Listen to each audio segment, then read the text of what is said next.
اعوذ باللہ من الشیطان الرجیم بسم اللہ الرحمن الرحیم 6 ستمبر 1965 پاکستان کی تاریخ کا عظیم دن ہے۔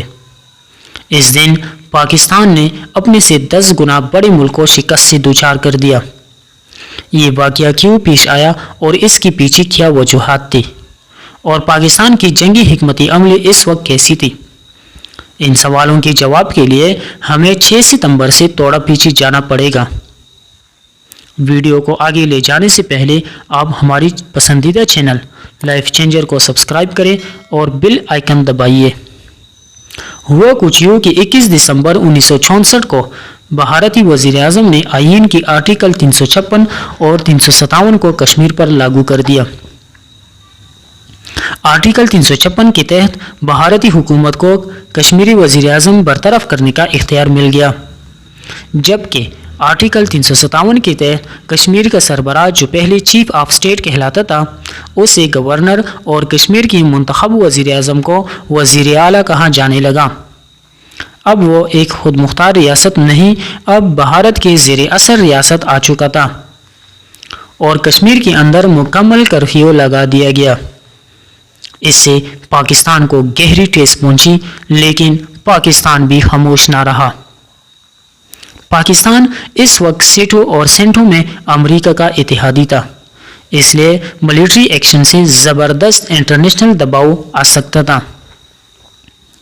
9 مئی 1965 کو جنرل اختر ملک نے فوجی کمانڈ کو خط لکھا کہ اگر کشمیر میں فوجی آپریشن کی منظوری دے دی جائے تو وہ 10 ہفتوں کے اندر یعنی اگست میں گوریلا آپریشن لانچ کر سکتے ہیں، لیکن اگر منظوری میں تاخیر ہوئی تو آپریشن کو اگلے سال یعنی 1966 کو ملتوی کرنا پڑے گا۔ 9 مئی کو خط لکھا گیا اور 6 روز بعد یعنی 15 مئی 1965 کو صدر ایوب اور جنرل موسیٰ نے مری میں اس آپریشن پر بریفنگ لی، اور مکمل بریفنگ لینے کے بعد اس آپریشن کو آپریشن جبرالٹر کا نام دیا گیا۔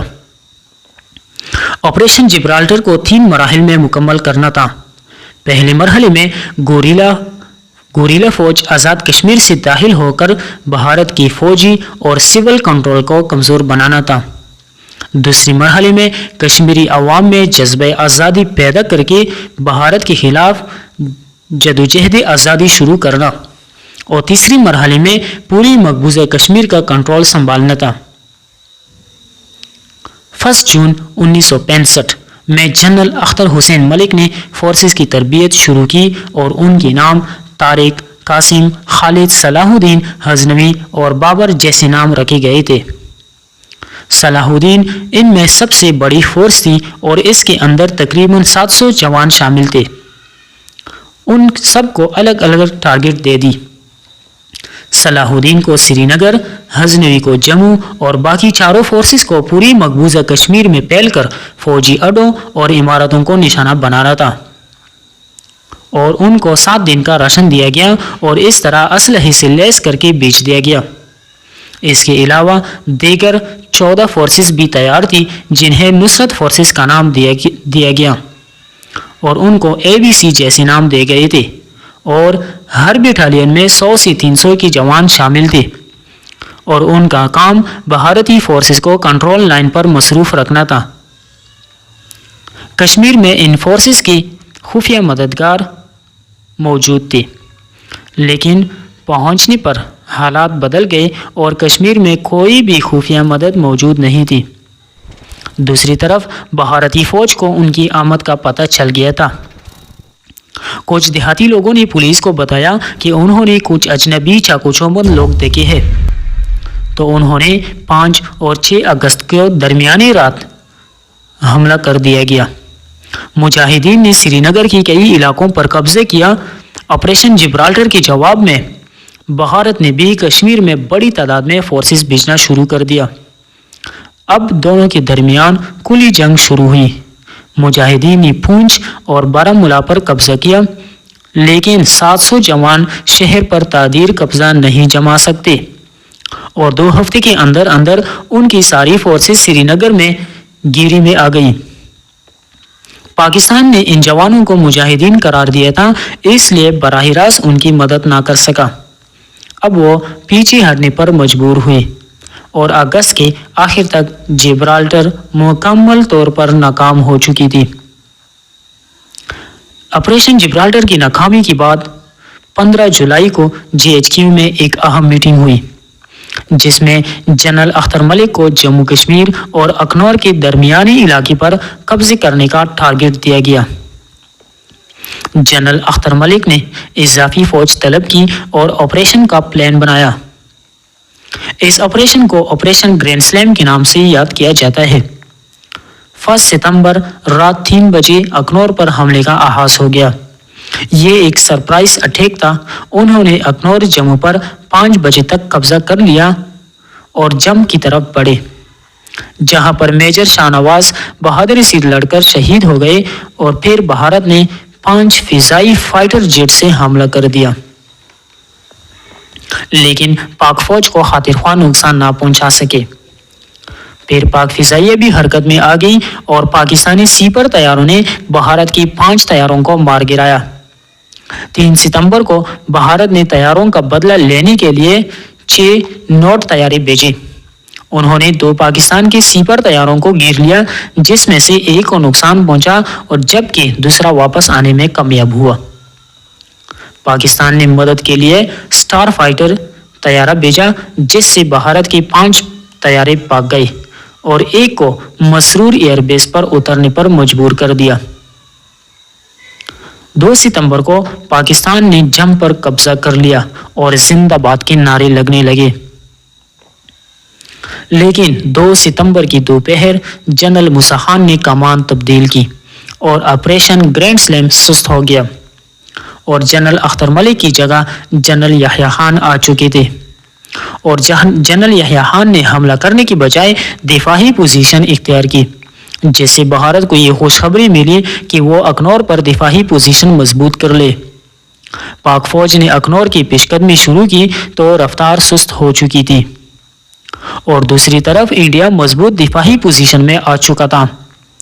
5 ستمبر تک پاک فوج نے چوریا پر قبضہ تو کر لیا، لیکن اکنور تک پہنچنے کے لیے بھارت نے اکنور کے قریب ایک اور مضبوط دفاعی پوزیشن اختیار کر لی تھی۔ اب اکنور پر قبضہ ناکام ہو چکا تھا۔ اب بھارت بھی بڑی کارروائی کی تیاری کر رہا تھا۔ ویڈیو کو آگے لے جانے سے پہلے ہمارے چینل کو سبسکرائب کریں اور بیل آئیکن دبائیے۔ 6 ستمبر 1965 رات کی 3:30 یعنی 3:30 بجے بھارت نے لاہور پر حملہ کر دیا۔ بھارت نے لاہور پر 3 اطراف سے ٹینکوں کی مدد سے حملہ کیا۔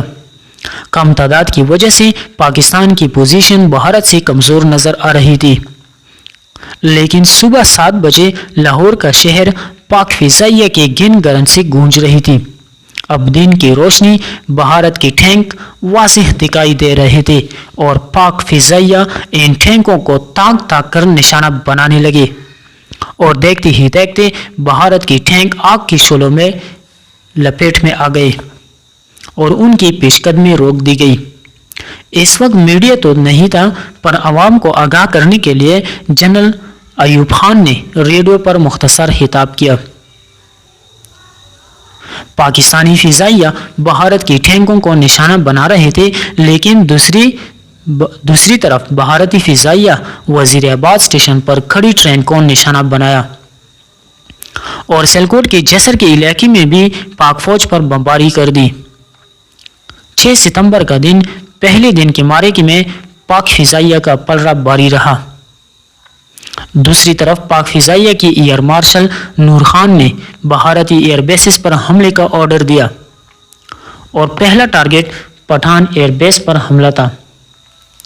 یہ ٹارگٹ سجاد علی حیدر کو دیا تو انہوں نے صبح 5:05 پر نچلی پرواز شروع کی اور ایئر بیس پر کھڑے 12 بھارتی طیارے تباہ کر دیے۔ پاک فضائیہ نے الواڑہ اور ادمپور ایئر بیسز کو بھی نشانہ بنایا، لیکن راستے میں پاکستان کی 3 لڑاکا اور بھارت کے 4 ہنٹر طیاروں میں مقابلہ ہوا، جس سے 2 پاکستان کے لڑاکا طیارے تباہ اور 4 بھارت کے ہنٹر طیارے تباہ ہوئی۔ 6